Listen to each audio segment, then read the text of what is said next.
इनको लगता है कि ये किसी भी तरीके से यहाँ से निकल लें, बस निकल लें इन द सेंस कि मटके में निकल लें।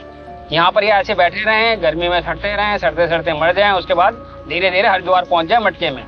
85 साल के पिताजी, बुजुर्ग पिताजी और 75 साल की माँ, 50 साल के लगभग मैं भी हो गया हूँ। 3 परिवार के 3 सदस्य दवाई खाने वाले हैं। घर के चावल के डब्बे में चावल नहीं और आटे के डब्बे में आटा नहीं है। मन करता है ऑफिस आने के बाद आत्महत्या कर लूं, क्योंकि घर जाने के बाद यही पूछते हैं घर वाले, क्या हुआ आज।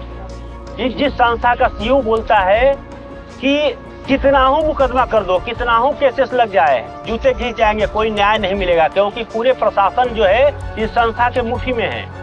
हम लोगों को कोई शौक नहीं लगा था जो हम लोग धरना पे बैठे, लेकिन हमारे बच्चे का फीस नहीं जा रहा है, हमारे माँ बाप को हम 2 रुपया दे नहीं पा रहे, खाना नहीं खिला पा रहे, हम खुद नहीं खा पा रहे हैं। ये समझिए जो आर्थिक, शारीरिक और मानसिक तीनों तरह से हम लोग परेशान हो गए हैं। जब आदमी सारे जगहों से परेशान हो जाता है तब धरना पे बैठे हैं। और धरना पे बैठने के बाद भी अगर कंपनी का मैनेजमेंट या कोई भी मैनेजमेंट हमारा नहीं सुनेगा तो खुदा न खास्ता अगर हमारे साथ कुछ अनहोनी होता है, इस सभी का जिम्मेदार इस कंपनी का मैनेजमेंट होगा। औरों की खुशियों के साथ साथ अपनी भी खुशियां सहारा को सौंप दी हैं पैसे के रूप में। उनकी खुशियां, उनका सुख, चैन, आराम सहारा ने कहीं न कहीं छीना है।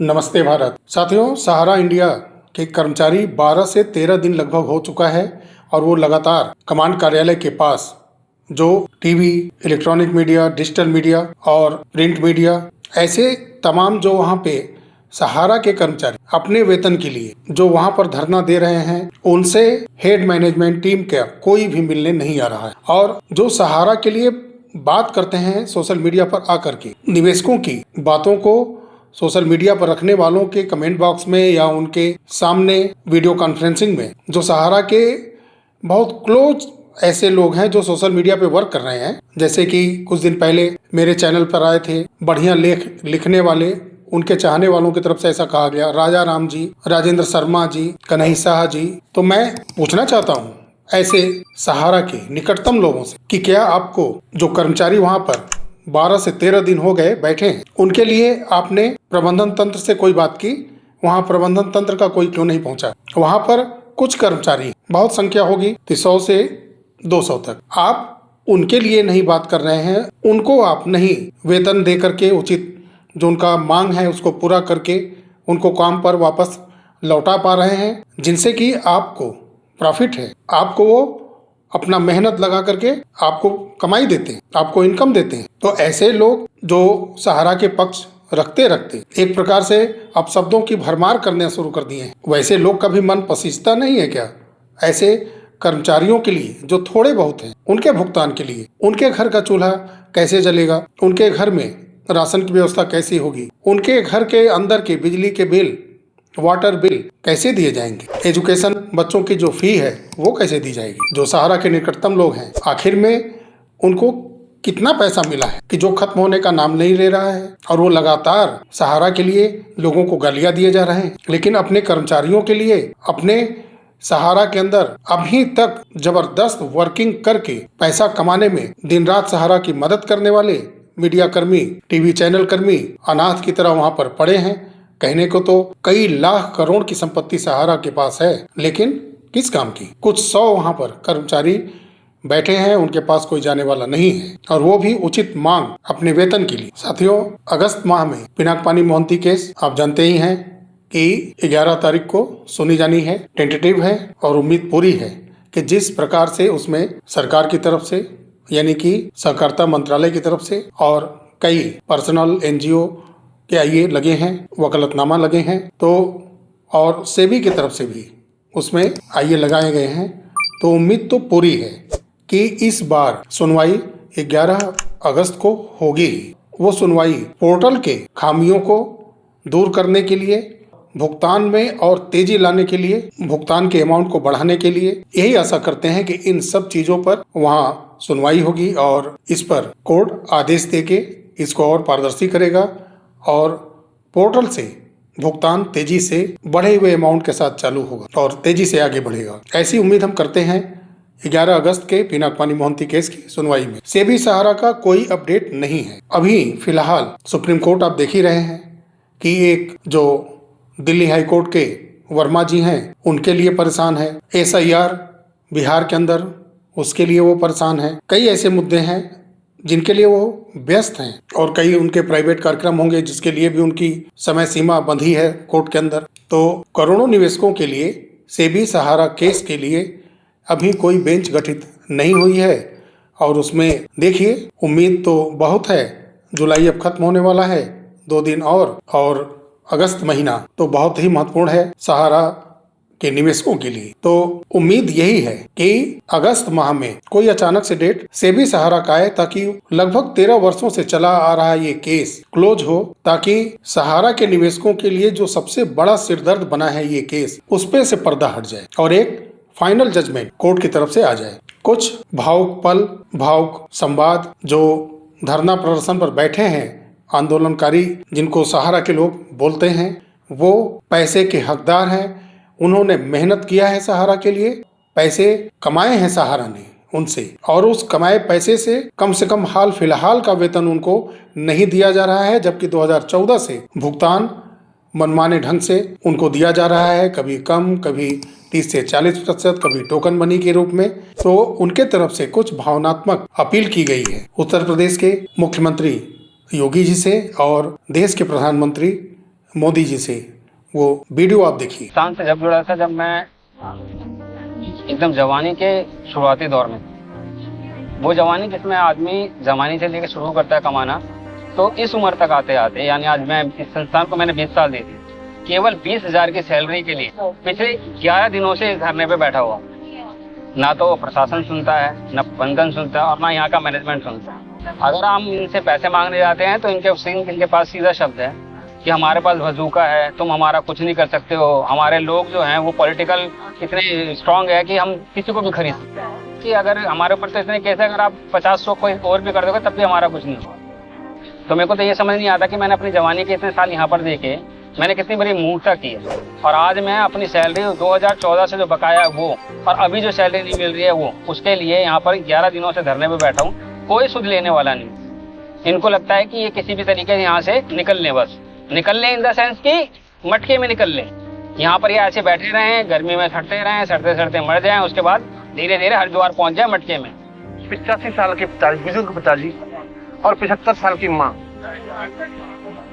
50 साल के लगभग मैं भी हो गया हूँ। 3 परिवार के 3 सदस्य दवाई खाने वाले हैं। घर के चावल के डब्बे में चावल नहीं और आटे के डब्बे में आटा नहीं है। मन करता है ऑफिस आने के बाद आत्महत्या कर लूं, क्योंकि घर जाने के बाद यही पूछते हैं घर वाले क्या हुआ आज, पैसे आएंगे कि नहीं। संस्था इस विषय में नहीं सोचती है कि छोटे छोटे कर्मचारी, छोटी छोटी पोस्ट पर काम करने वाले कर्मचारी, जिनके घरों में माँ बाप होंगे, भाई बहन होंगे छोटे, जिनके बच्चों की फीसें जमा नहीं हुई हैं, जो लोग पढ़ नहीं पा रहे हैं, उनका क्या होगा। माननीय योगी जी, उत्तर प्रदेश सरकार और प्रधानमंत्री जी भारत सरकार, आप लोगों से निवेदन है कि ये संस्था में काम करने वाले जितने भी कर्मचारी हैं, विगत जो है कोई 25 साल, 29 साल, 22 साल, 23 साल से यहाँ पे काम कर रहा है। 2014 के बाद यहाँ जो है सैलरी मिलनी बंद हो गई। कई महीनों की सैलरी अभी तक बकाया पड़ी हुई है। जब कभी मिलता तो टोकन मनी के रूप में मिलता, पार्ट पेमेंट जिसको कहते हैं। हर महीने पीएफ का पैसा कटता है और किसी के खाते में जमा नहीं होता है। मुख्यमंत्री जी के ऑफिस में, प्रधानमंत्री जी के ऑफिस में सब जगह लोगों ने लिख करके मेल किया। मेल के माध्यम से जो उनको माध्यम लगा उस माध्यम से सबको भेजा गया, लेकिन किसी ने सुध नहीं लिया। ये संस्था जो है पूरे देश के सरकारी तंत्र को खरीद रखी है।